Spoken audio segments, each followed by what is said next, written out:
Are you absolutely certain you spotted those clowns from the legend? Maybe it was just some pranksters shooting another commercial? Samantha questioned skeptically, her reluctance to leave the car evident. I'm telling you, I saw those clowns. The Prancers wouldn't be here. It's not a safe place, James insisted, like all abandoned places. What do you know? James checked his camera and started heading toward the abandoned motel. At least did you bring any weapons? Just in case? Samantha shouted after him. Of course I did. But I was counting on you to be my main weapon, he joked, though in reality, he hadn't brought any. Jerk.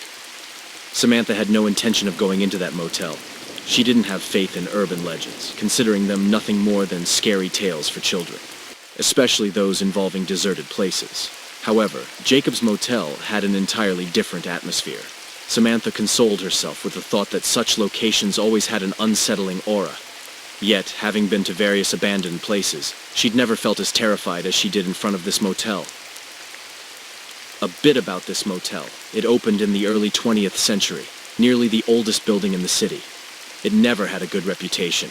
Even from the beginning, it became a haven for all sorts of marginalized individuals. Rumors suggested even Charles Manson had spent a night there, but that wasn't true.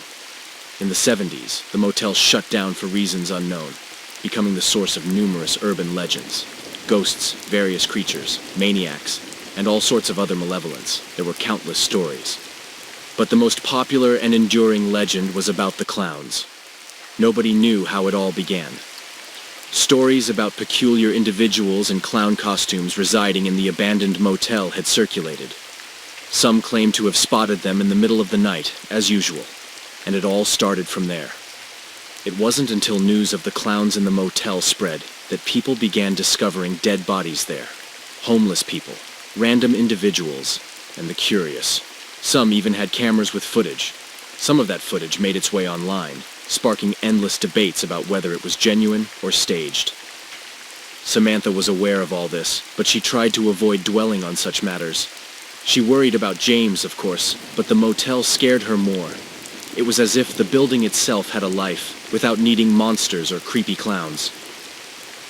Damn it, she muttered, giving into her emotions and stepping out of the car. She needed to find James before he got himself into trouble. Meanwhile, James explored the first floor of the motel, peering into the open rooms. There wasn't much to see. All the rooms were empty, dirty, and dusty. Some still had belongings left by the last guests. He even stumbled upon a room with a pair of vibrators under the bed, which was the most interesting discovery. But there was nothing else, just the usual items. The second floor mirrored the first, but a few rooms at the end of the hallway were open. James slowed his pace, aiming his camera toward those rooms. The camera's night mode came in handy, as it was quite dark. James kept cursing himself for forgetting the most crucial thing, a flashlight. He had to make do with the feeble flashlight on his outdated phone. As he took a few steps closer to the end of the corridor, loud laughter suddenly erupted from the open rooms. Laughter was followed by footsteps. From one of the rooms emerged a figure in a comical clown outfit. The costume looked tattered, the makeup was sloppily applied, and a red nose hung by a string behind his ear. The person seemed oddly melancholic, concealing his hands behind his back while observing James, swaying slightly. Hello? James spoke softly, hesitant to approach the clown. The clown didn't react at all, remaining in one spot. They stood like that for several long minutes, until the clown revealed his hands. He held a rather substantial hammer with a rusty metal head.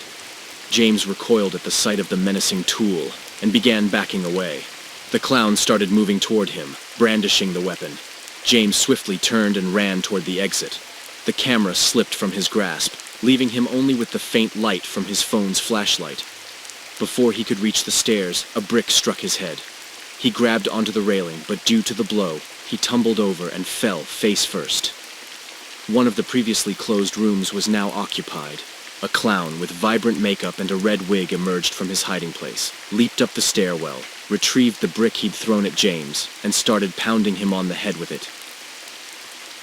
The melancholic clown also made an appearance, gazing at his partner with a pout, and the red-haired clown didn't notice him until he'd turned James's head into a pulpy mess.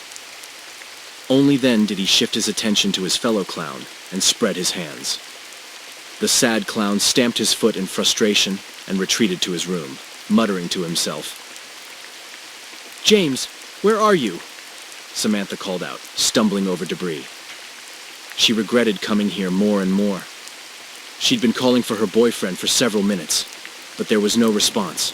The motel was small. He should have heard her screams. "Damn it, James. This isn't funny anymore," Samantha muttered and turned around. Just as she took a step, a silhouette materialized in the corridor. Samantha squinted to see through the darkness, making out only baggy pants, a round figure, and a cap. The silhouette appeared short and chubby, almost like a plump child. "Hey, who's there?" Samantha walked toward the figure with cautious steps, trying not to stumble. The silhouette remained motionless as Samantha approached. Then, with a wild scream, someone rushed at her, arms raised high. The last thing Samantha saw was a rotund, short clown with a sinister grin, revealing a row of crooked teeth and an axe in his hands.